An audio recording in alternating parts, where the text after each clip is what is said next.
অধিৱেশনলৈ সেই যিকেইটা জিলাৰ সাহিত্য সভাই পৰ্যবেক্ষক হিচাপে পঠাই আমাক উপকৃত কৰিলে আৰু তেখেতে আজি যিখিনি পৰামৰ্শ আমাৰ নতুন কমিটিয়ে ল'ব গতিকে তেখেতক আমাৰ ফালৰ পৰা বহুত বহুত ধন্যবাদ শুভেচ্ছা জনাইছোঁ। আমি এইখিনিতে আমি বৰডুমচাৰ পৰা তালুক মোৰ বহি আছে বৰডুমচাৰ কে ব্লক হৈ বৰডুমচাৰ স্বতন্ত্ৰিকা কালুকো আহিছে আমাৰ অধ্যক্ষতা সমিতিক এখন তেখেতক গামোচাই সম্বৰ্ধনা জনাবৰ কাৰণে আমাৰ নতুন কমিটিখন বাদ কৰি দিবৰ কাৰণে পুনৰ এটা কবিতা আবৃত্তি কৰিম। কবিতাৰ নাম হ'ল কুম্ভৰ সপোন। মা মই সপোনত দেখিলোঁ দুটা ফুটৰ পোৱালি আৰু দুজনী নাক জিলিকা চকু তেলেকা পিলিকা পিলিকা পিলিকা পিলিকা দুখিনি ছোৱালী এটা কলা এটা বগা নাঙৰ পিঙৰ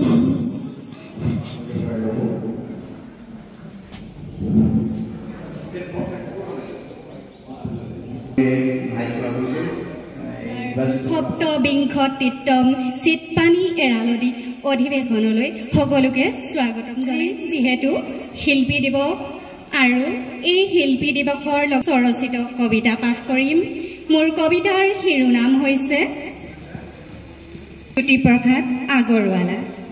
পূজাৰী তুমি আজীৱন ৰূপতীৰ্থৰ যাত্ৰী, তুমি আমৰণ ৰূপতীৰ্থৰ সাধক, তুমিয়েই আমৰণ ঝঞ্জা বিজয়ী আত্মাৰ গৰাকী,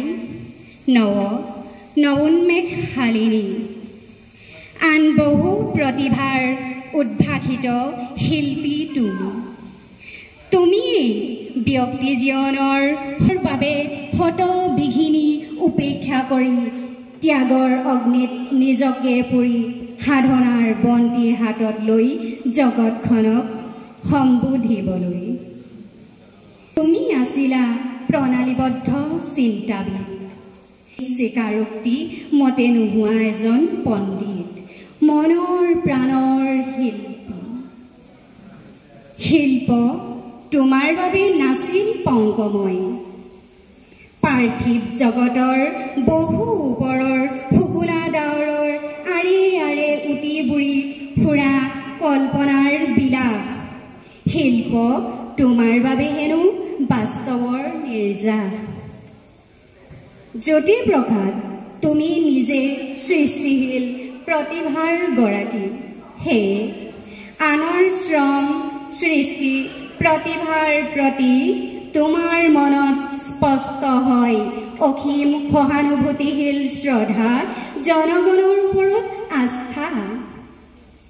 জ্যোতিপ্ৰসাদ যাৰ নামেই অৰ্থ প্ৰকাশ কৰে পোহৰৰ প্ৰসন্নতা, তোমাৰ সমস্ত ৰচনাত ব্যাপ্ত আন্ধাৰৰ বিৰুদ্ধে আলোকৰ সংগ্ৰামৰ ধাৰা। ধন্যবাদ। কিমান মাৰিলা হেৰি আগেৰে হেমা মালিনী আৰু শ্ৰীদেৱী সোধাগৈ, পিছত আহিবা তুমি মোক সুধিবলৈ। আগৰ দৰে ধৰ্মেন্দ্ৰও আহুৰা সিঁচা নাই, জিতেন্দ্ৰও ভুই জ্বলোৱা খৰি অনা নাই, মাধুৰী দীক্ষিতেও হোষ্টেলত আছেগৈ, ৰেখায়ো নেযায় আজিকালি তাঁতশাললৈ, সলমান শ্বাহ আৰু অক্ষয় কুমাৰ আদিয়ে চতৰ এমাহে নালাগে এদিনো ৰাতি বিহু নেমাৰে। চাহপাতৰ গাড়ী উঠি নগৰলৈ যায়, দুই এটকা কমনি লগতে ফূৰ্তিও পায়। হেৰি দাঁত হৰা অকৰা কৰবা দেৱানন্দ বুঢ়া, তোমালোকে কৰা ফূৰ্তিবোৰ আজিকালি নোপোৱা। ৰণবীৰ, শ্বাহিদ, দীপিকা, আইচাহঁতে পাৰে মানে পঢ়াৰ প্ৰতিযোগিতা পাতিছে। কোন আহিব বিহুত তোমাৰ ঘৰত ভাত খাবলৈ? কিয় ধান মাৰি বানি কষ্ট কৰোঁ মই অকলে? ট্ৰেক্টৰ আনি মৰণা দিবা, ধান শুকুৱাই দিম, মিলনশৈলী বনাই আনিবা, বগা চাউলে ৰান্ধিম। জলকীয়া, অমিতা, কবি, বেঙেনা যদি বাৰীত নাই, বজাৰৰ পৰা কিনি আনিবা ভাল ভাল চাই। ধুনীয়া গামোচা নগৰৰ দোকানতে আছে, টিভি চেনেলে বিহুবোৰ দেখুৱাই থাকে, পাৰিলে তাকেই চাম মাজে সময়ে। তুমিও আগৰ কৰ্ম সকলো বাদ নিদিবা, উপৰি পুৰুষে দুখ ধৰিব তালৈ মন কৰিবা। তুমি মই নজনাকৈও বহুত কিবা কিবি হ'ল, চিন্তা নাই পিছে নলমৈ গজালি হ'ল। এতিয়া আছিলোঁ দাঙি ধৰা বহিদিন শাখা সাহিত্য সভাৰ প্ৰাক্তন উপসভাপতি লক্ষণ শইকীয়াদেৱলৈ ফুকনলৈ লৈছোঁ। কবিতাটোৰ নাম সাৱধান সাৱধান। কবি ৰূপকোঁৱৰ জ্যোতিপ্ৰসাদ আগৰৱালা। সাৱধান সাৱধান সুবিধাবাদীৰ দল, সাৱধান সাৱধান সুবিধাবাদীৰ দল, তোৰ মিছা হ'ব কৌশল, ৰাইজৰ তই সেৱা চুৰ কৰি বঢ়াব খুজিছ বল। সাৱধান সাৱধান সুবিধাবাদীৰ দল, শিল্পীৰ তই সৰল মনৰ, শিল্পীৰ তই অমল প্ৰাণৰ, বিমল গানৰ কি বুজিবি কিয় ওলাই নিৰ্মল অশ্ৰুজল। শত শতাব্দীৰ আন্ধাৰ আঁতৰি যায়, শত শতাব্দীৰ আন্ধাৰ আঁতৰি যায়, আজি জনতাই অৰুণ আলোকপাত। অগ্ৰগতিৰে মহিমূৰ কৰি অত্যাচাৰী দল, নিজৰ মনৰ নিজেই গৰাকী হল। মহাজনতাই মহাশক্তিৰ মহাসন্ধান সন্ধান পাই, আজি বুকুত বান্ধিলে চক্ৰৱৰ্তী বিশ্ববিয়পা মহা অৰ্জুনৰ প্ৰতিমূৰ্তি। হেৰ তই যাক ভাব মূৰ্খ জনতা বুলি, সেই জনতা আজি প্ৰবদ্ধ হল। সুবিধাবাদী দল সাৱধান সাৱধান। ধন্যবাদ। উপসমিতিৰ কাৰ্যকৰী সভাপতিলৈ আমন্ত্ৰণ জনাইছোঁ। কাকত খোৱা এধানি ঔষধৰ অপেক্ষাত এটি ৰুগ্ন আত্মাৰ কৰুণ আৰ্তনাদ, আৰু মোৰ হাতত এটি খালি ঔষধৰ বটল। কোন ও চন্দন তই আহিলি, দে মোক অকণমান ঔষধ দে। সিহঁতৰ গুণ্ডা বাহিনীয়ে মোৰ এই একমাত্ৰ চোলাটো ফালি পেলালে দেউতা, ফালি পেলালে। ধন্যবাদ। আপোনালোকে কাঞ্চনজংঘা তুষাৰ হুবাহিৰ মই অভাৱে দিবিৰ, মোৰ জতা ঝৰি ঝৰি নিজৰি বয়, নিগৰি অবিৰল কলকল। শৈলজা পয়ু ধৰা পিউ খহলীলা, সুৰধনী গংগা, প্ৰথমৰ প্ৰভাতৰ অৰুণজ্যোতি, অন্ন নিজুৰি মোৰ আলোক নৃত্য কৰি বিয়পাই বিশ্বত ৰঞ্জন দুটি। মোৰে আশে পাশে গাই কিন্নৰী বালিকাই আলোক বুধান মহাগীত, সন্ধিয়াই বেলি বিদায় গানে দিগন্ত কৰে মুখৰি। উদয় আৰু অস্তৰ বৰ্ণ বৈচিত্ৰৰ ছয়া ময়া কাচুহেৰে কাছে, পহেলিকাময় সমন আছে। কুতচ কুকুমৰ লগে লগে লাখে মৃদু কম্পিত সমীৰণ চন্দা, শৈলবালা দলে কস্তুৰী গন্ধা। অতীতৰ যি মহা অতীতে বৰ্তমান ভেদি ভৱিষ্যতলৈ যায়, মোৰে জুহালতে বহি বুৰঞ্জীৰ পাত লুটিয়াই। ধন্যবাদ। ইমানখিনিকে আবৃত্তি কৰি মই আপোনালোকৰ ওচৰৰ পৰা বিদায় মাগিব বিচাৰিছোঁ। সন্মান যাচিছে বৰহিদিহিং হতদলা শাখা সাহিত্য সভাৰ। ইমান অপমান কি বখুৱাতি সহ্য কৰিব পাৰে? মোৰ আজন্মৰ সাধনাৰ সফলতা হৌ অদূৰত। তই ৰাজেশ্বৰ আৰু মই তোমাৰ অন্ন হেবি। তুমি শত জীৱিত ভাতাৰ জ্যেষ্ঠ আৰু মই শত তোমাৰ কনিষ্ঠ। তোমাৰ মতে ইমান প্ৰভেদ অথচ ইমান আপোন। তুমি মোৰ মৰমৰ ভাগিন আৰু মই তোমাৰ চেনেহৰ বুদ্ধিদাতা মাতৃ আৰু বেছি দৰ নাই দিগন্ত তথাৰি অসুখনি জলি হৈছে এটি কৰি হস্তিনাপুৰ যাব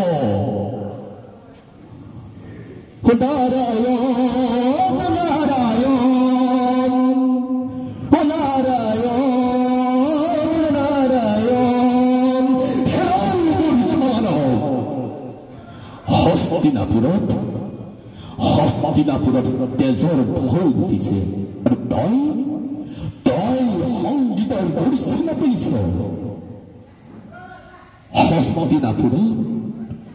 হস্তিনাপুৰত সকলোকে মৃত্যুৱে খেদি ফুৰিছে আৰু তই সংগীতৰ ক্ষুধা বহাইছ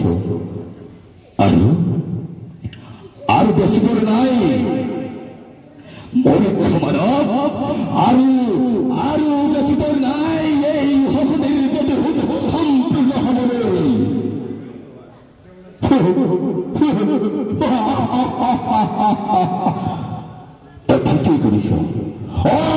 ঠিকেই কৰিছ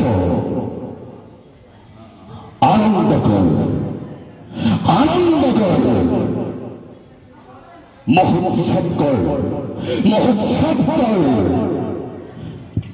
ধন যায় হস্তিনাপুৰ যায় ধন তোক এতিয়া ধৰ্ম লাগে পাণ্ডৱক অন্যায়ভাৱে পাশা খেলত পৰাজয় কৰি বনলৈ হেৰাই পঠাওঁতে কিয় ধৰ্মৰ কথা এবাৰো নাভাবিলি আৰু দ্ৰৌপদীক নিৰ্লজ্জভাৱে বস্ত্ৰ হৰণ কৰোঁতে তই এবাৰো কিয় ধৰ্মৰ কথা নাভাবিলি আৰু মোৰ পিতা সহ ৯৯টা জ্যেষ্ঠ ভাতৃক অন্ধকাৰ কাৰাগাৰে এটি অন্নৰ কাৰণে মৃত্যু যোনটো ইউনাইটেড কৰি থৈছে সেইটো এটা বহুত সেইটো কাৰণে ধন্যবাদ জনাইছোঁ চবকে আৰু নতুন বছৰ আৰু ভোগালী বিহুৰ শুভেচ্ছা চবক জনালোঁ এইটো কৈ পেলাই মই মোৰ ইয়াতে মই সামৰিলোঁ আৰু থেংক ইউ নমস্কাৰ বহিদিহিং সতৰদল শাখা সাহিত্য সভাৰ ৭বিংশতিতম চিটপানী এৰালনি অধিৱেশন ইতিমধ্যে চলি আছে পতাকা উত্তোলন স্মৃতি তৰ্পণ কাৰ্যসূচীৰে শুভাৰম্ভ হোৱা অধিৱেশনখনি জ্যোতিপ্ৰসাদৰ প্ৰতিচ্ছবিত মাল্যাৰ্পণ অনুষ্ঠানৰ সমাপন কৰা হয় আজি এই অনুষ্ঠানটোত বিশিষ্ট অতিথি হিচাপে উপস্থিত থাকে তিনিচুকীয়া জিলা সাহিত্য সভাৰ সন্মানীয় সভাপতি মোহন মৰাণ ডাঙৰীয়াকে প্ৰমুখ কৰি আমন্ত্ৰিত নিমন্ত্ৰিত অতিথিসকলে কেদাৰ গোহাঁই বিশিষ্ট সাহিত্যিক অৰুণাচলৰ তেখেতেও আমাৰ এই অধিৱেশনখনত অংশগ্ৰহণ কৰিছে আমাৰ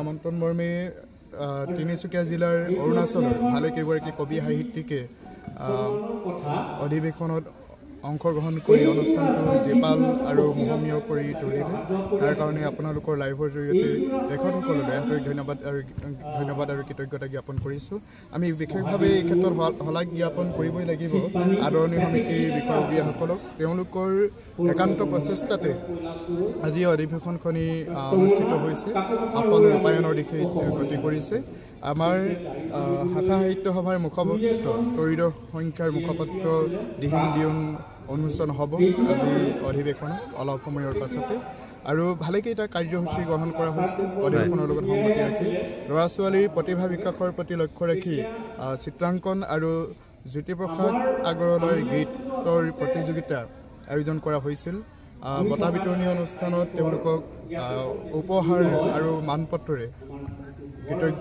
সন্মান জনোৱা হ'ব কৃতজ্ঞতা জনোৱা হ'ব আমাৰ যিসকল শুভাকাংক্ষীয়ে অনুষ্ঠানটো সফল ৰূপায়ণৰ ক্ষেত্ৰত বিশেষভাৱে সহযোগিতা আগবঢ়ালে তেওঁলোকক আমি কৃতজ্ঞতা জ্ঞাপন কৰিছোঁ ধন্যবাদ জ্ঞাপন কৰিছোঁ আজি আমাৰ অসম অৰুণাচলৰ যৌথ মঞ্চ বহিদিহিং সতৰদল শাখা সাহিত্য সভাৰ এটা উল্লেখযোগ্য দিন যে আজি প্ৰতিনিধি সভাত নৱেশ্বৰ শইকীয়াদেৱক সভাপতি আৰু মন্ত্ৰপ্ৰধানক সম্পাদক হিচাপে লৈ এখন সমিতি গঠন কৰি দিয়ে সন্মানীয় প্ৰতিনিধিসকলে আৰু আশা কৰিছোঁ যে তেওঁলোকৰ সহযোগিতাত নিশ্চয় নৱনিৰ্বাচিত সমিতিখনে আগন্তুক দিনবিলাকত অসমীয়া ভাষা সাহিত্যৰ ভঁৰাললৈ কিঞ্চিত অৰিহণা আগবঢ়াবলৈ সক্ষম হ'ব। আমাৰ সদ্যবিদায়ী সভাপতি সুমন বৰা ডাঙৰীয়া আছে, তেওঁলোকৰ নেতৃত্বতে বহিৰ্হিং শাখা সাহিত্য সভাই ভালেকেইখন গ্ৰন্থ বিগত কাৰ্যকালত প্ৰকাশ কৰিছিল। ইয়াৰ ভিতৰত উল্লেখযোগ্য যোগেশ্বৰ মহানদেৱৰ সুগন্ধিত শব্দৰ কবি যোগেশ্বৰ মহানদেৱৰ গীত আৰু কবিতাৰ একত্ৰিত সংকলন কথাবোৰ ক'ব পৰা হ'লে অৱশ্যে এই ক্ষেত্ৰত শাখা সাহিত্য সভাৰ সহযোগিতা আগবঢ়াইছে আৰু শাখা সাহিত্য সভাই শাখা কবি সন্মিলনেও সহযোগিতা আগবঢ়াইছে আৰু শাখা সাহিত্য সভাই নিজাববীয়াকেও ভালেকেইখন গ্ৰন্থ প্ৰকাশ কৰিছে। প্ৰবীণ কুমাৰ দেউৰীৰ প্ৰবন্ধ সংকলন এখন, মেঘালী মৰাঙৰ সম্পাদিত এখন গ্ৰন্থ, তদুপৰি আমাৰো এখন গ্ৰন্থ শাখা সাহিত্য সভাই প্ৰকাশ কৰি আমাক কৃতজ্ঞ কৰি তুলিছে। তেওঁলোকলৈ এই চেগতে আন্তৰিক কৃতজ্ঞতা আৰু ধন্যবাদ জ্ঞাপন কৰিছোঁ। আমাৰ প্ৰতিনিধি সভা আৰু বিষয় বাছনি সভাখনত পৰ্যবেক্ষক হিচাপে উপস্থিত থাকি বিশেষভাৱে উপকৃত কৰিলে তিনিচুকীয়া জিলা সাহিত্য সভাৰ বিত্তীয় উপসমিতিৰ কাৰ্যকৰী সভাপতি গোপাল দাস ডাঙৰীয়া আৰু জিলা সাহিত্য সভাৰ কাৰ্যনিৰ্বাহক মহেন্দ্ৰ মৰাণ ডাঙৰীয়া, পেঙেৰী শাখা সাহিত্য সভাৰ সন্মানীয় সভাপতি অজিত গগৈ ডাঙৰীয়া, কাকপথাৰ শাখা সাহিত্য সভাৰ সন্মানীয় সভাপতি অলৌকিক মৰাণ ডাঙৰীয়া আৰু বিৰাট মাইথন আঞ্চলিক শাখা সাহিত্য সভাৰ সন্মানীয় সভাপতি মৃদুল বৰদলৈ ডাঙৰীয়াই বিশেষভাৱে উপস্থিত থাকি আমাক উপকৃত কৰিলে।